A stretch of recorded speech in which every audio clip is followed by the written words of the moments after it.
Hi, this is Mark here at Gares Guitars, and I'm here to talk about why are guitars so expensive. This is something that I made some videos recently about the used guitar market taking a dip, and some people would be saying, I don't know why they're so expensive anyways. Why is, because when I bought my Strat in 1982, it was $400 for my 1962 Fender Strat. And there's this idea that used guitars used to cost a lot less. And now that is something that's behind the reduction in prices, things getting more realistic with supply and demand. But there's a little more complicated supply and demand thing involved in that, and I'll get into that. But first of all, I want to say that guitars are not expensive. Let me explain. Give me a minute. Don't go anywhere. You came here to hear why they're expensive, and I say they're not. What else can you buy that would, for $300, that could take you on a journey for the rest of your life, that could help you make friends and meet the person you're going to marry, and to to give you joy, the joy of music in your life and poetry, and to be able to learn to sing and share music with friends. And then when you're all done, and 50 years after you're all done with that, and this has happened in here, someone came in, an 80-something-year-old guy would come in with a guitar, and inside was a 1952 Gibson. He'd say, I bought this new. I got the receipt for it. I paid $325 for it, and I want my money back. And so that guitar that was, that he bought, and that, maybe it's worth $3,000 now. And so he actually got all of his money back, because $300 in 1950 is about $3,000 today. So, what else could do that? You buy a car, and in 10 years it's worthless, and you're like, yeah, this thing's worthless. And the other thing I'll say about a guitar is, what else can you take value from, and its value hardly diminishes? So you get a car and you take value from it. You put the mileage on it, you put the wear and tear on it, and you make it. You take something beautiful and reliable and make it dirty and unreliable. And that's why when you're done, you just trade it in for a couple $1,000s, right? But a guitar, you can get something from it and preserve, but it's magical. It still keeps a value. So I'll say so. That's not the subject of this video, but that is my feeling. But in video comments, people say, like, why are guitars so expensive anyways? When I'm talking about used guitar values coming down, why are guitars so expensive anyways? I bought my Strat in 1982 for $350, and they were just everywhere. And so let's talk about that. There was some kind of calculation made. It was quoted to me from a luthier that I knew well, but I don't exactly remember where he got it. Some guitar magazine calculated all the American production for guitars, and they figure there's about 90 million guitars were made, American guitars in the 20th century, by Gibson, Martin, Fender, Kay, Harmony, all the major manufacturers. And so that meant there was one guitar for every 4 Americans. And so there was no big demand for them. Used guitars were literally everywhere. Yard sales had them constantly. Attics, under the bed. Used American-made guitars were plentiful, and so they weren't valuable.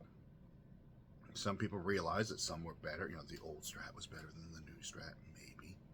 I like this old Gibson. I like the way it feels, that kind of thing. And so, but generally speaking, it was comical how cheap these things were. Even when I was buying my instruments in the late 80s, early 90s, I would, they cost a fraction of what they cost today for nice old vintage instruments. I have an Ampeg B15 I paid $300 for. I have a Hammond organ with a Leslie I might have paid $400 for. Because people were throwing these things away because they were literally everywhere. Now they're not. Oh well. So let's go back to talk about this. There's one guitar for every 4 Americans. Very little demand in that respect. But then the market opened up all over the world. Famously, it was in the 80s, the Japanese collector phenomenon, which was guitars were just fleeing to Japan for people who were collecting. And Americans weren't collecting these guitars. They were shoveling snow with them. But the Japanese had a reverence for American guitars, from a love of American music and craftsmanship, I'd say, too. And so this phenomenon happened, but now, so instead of having a 400 million audience for 100 million guitars, now there is a 7 billion audience for the 100 million 20th century American-made guitars. So then you get into supply and demand issues. They're not making any more obviously 1957 Gibson Les Pauls. Therefore, it will go until the last person is paid as much as they want to, and that's what determine the market. And we're talking about people all over the world, in China and Russia and India and Africa. People want these vintage American-made guitars. So that's why those prices have shot up so much, and that's why you can't get an old Strat. So there's a supply and demand, and people say, like, well, less people are playing guitar.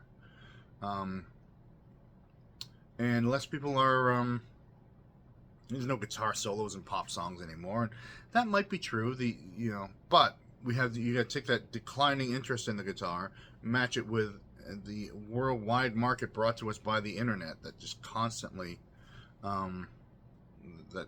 moves guitars around the world, and there are less and less American guitars in America for Americans, and that's fine too. Irish people should have Fender Strats, and so should anyone all over the world. It's a worldwide market. They're absolutely beautiful things. Like I said, they're a thing of great value that can bring you happiness. Why wouldn't you spend a lot of money on it? Now, when I talked about the decline in used guitar values, I was talking about, well, these guitars you'll see here behind me, which are just not non-vintage used guitars. Gibson Les Pauls over here. Then we got a Rick. That's a vintage Rick. That's a vintage Martin too. That's a 48. But things like these Les Pauls, and there's guitars all over the store that fit that category of like great guitar that is that's 10, 15 years old, and now it's time for it to move on to the next owner.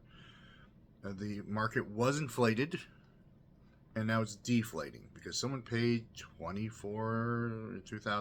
for it, and now the next owner is going to pay $16. That's a good deal. And if you buy one of these guitars, these Les Pauls, I guarantee it will change your life, and you will be a better person for it. And when you're done with it, you can sell it get some of your money back. If you wait long enough, you can get all your money back. Markets ebb and flow. I do believe that there is just so many non-vintage used guitars that are out there in the market that this peak that we've had recently, we're not going to get back to that peak in a while, but then we will too, because manufacturing will change, marketing will change. What if a company goes out of business and you can't what if Fender Guitars went out of business? Fender Musical Instruments Corporation went out of business, and then there were no more Fender made guitars. That would create something. And so there's more disruptions to come. But to sum up, one, demand for guitars is a worldwide demand now rather than just an American demand. The demand for American guitars is worldwide, and that makes the vintage guitars more rare, which has a knock-on effect to the non-vintage guitars that are really cool, like a reissue Gretsch used to fetch more money. But the market has corrected a bit, and this idea of I'm going to buy something for $700 and a year later sell it for $700 and get my money back, that's just not happening right now, and nor should it happen. Like I said, you take so much value from this guitar. Why would you expect it's worth anything when you're done with it? You don't expect your car is worth what you paid for it when you bought it. Why would you expect your guitar is worth the same? So, thanks for watching. I have the other videos here on YouTube, especially. There might be a couple hundred informational videos. Mostly are demonstrative videos and just talking about gear specifically, not the entire market. But I do have a series talking about the market. Like on Instagram, find us on Instagram and Facebook and all those kind of whatever the latest thing, threads, or make a connection with us and say hello. And thanks for watching, and we'll talk to you soon.